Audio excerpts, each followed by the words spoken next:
Bonjour à tous et bienvenue dans ce premier épisode de Booktour. Aujourd'hui, nous allons parler d'un livre qui s'appelle Tant qu'il le faudra de Cordelia. Avant de commencer cette vidéo, vous allez avoir mon générique.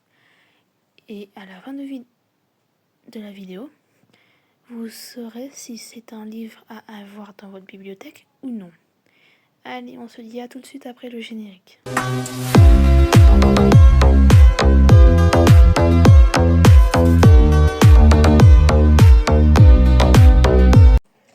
Pour commencer cette vidéo, je vais vous parler de Cordelia. Cordelia est une écrivaine née le 27 mars 1993 et elle est âgée de 32 ans et a pour nationalité française. Cordelia a d'abord commencé une chaîne YouTube en 2014 qui s'appelait Cordelia M. Elle y développe rapidement un contenu littéraire tourné sur la littérature LGBT. Elle la renomma ensuite MX Cordelia, une version neutre de Monsieur Madame. Elle s'exprime ensuite sur le cyberharcèlement qu'elle y développe, où elle évoque aussi qu'elle reçoit 20 à 30 messages hebdomadaires de menaces et d'insultes. Elle fait alors l'objet, aux côtés d'autres créatrices de contenu sur YouTube, d'un documentaire. Elles prennent la parole de Léa Baudier, dénonçant la situation des femmes youtubeuses jugées trop rares et ciblées de violences sexistes.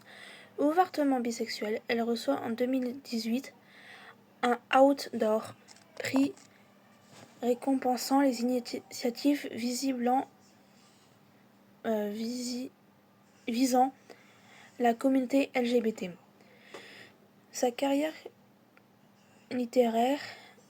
Pendant sa carrière littéraire, Cordelia publie plusieurs romans, mettant régulièrement en avant des personnages LGBT,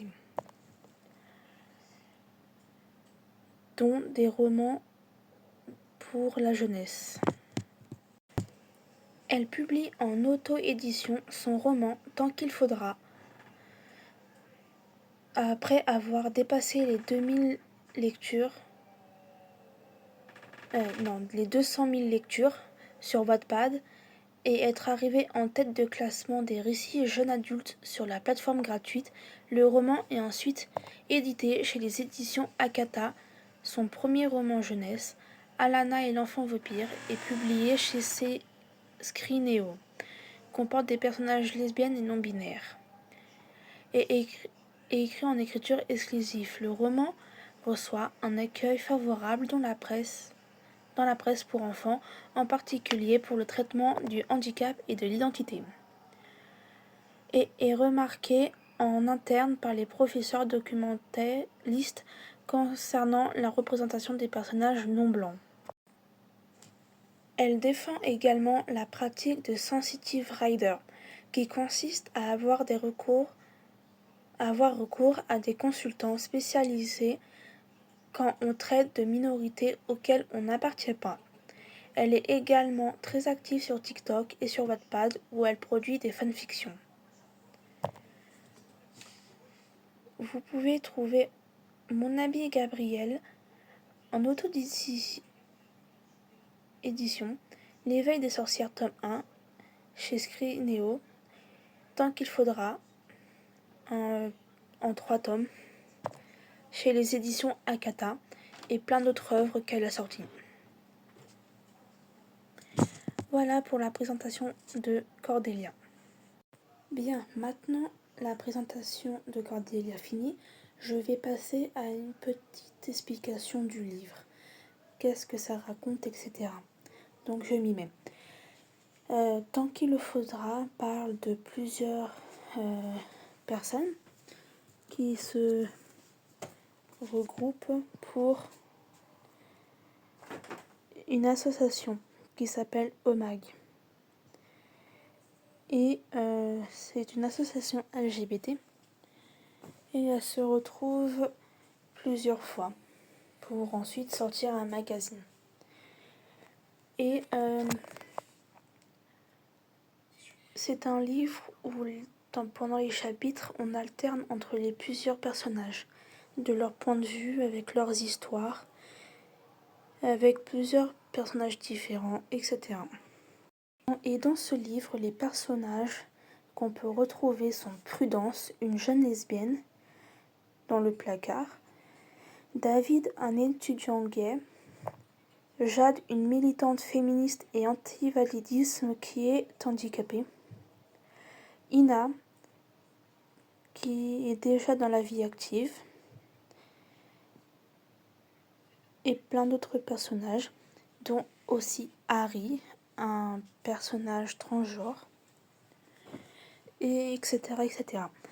Et on parle de plusieurs choses comme le validisme, la transphobie, la biphobie, et etc. Voici pour la présentation du livre. J'espère avoir été assez claire. J'ai trouvé tant qu'il faudra très facile à lire et très intéressant. L'histoire est bien ficelée et le sujet de la communauté LGBT est bien raconté. Quand on change de personnage à chaque chapitre, nous ne sommes pas déroutés. C'est ce qui est très bien. Et j'adore énormément le style d'écriture. Et c'est pour ça que je vous le conseille pour le lire et l'avoir dans votre bibliothèque. Voilà. J'ai plus grand chose à dire. Donc voilà. Ma vidéo touche donc maintenant à sa fin.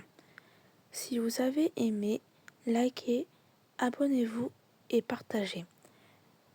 Dites-moi si vous voulez que je fasse une vidéo longue et bien plus détaillée sur Cordelia. Comme ça, vous aurez plus d'informations. Car pour la petite partie de ma vidéo sur elle, j'ai fait que lire sa page Wikipédia. Et du coup, c'est pas grand chose. Donc, dites-moi si vous voulez que je fasse une vidéo bien plus travaillée sur elle. Comme ça, vous aurez plus d'informations pour savoir qui elle est vraiment. Voilà. Je vous parlerai des prochains tomes quand je les aurai lus. Et sinon, voilà. On se dit à la prochaine pour le prochain épisode.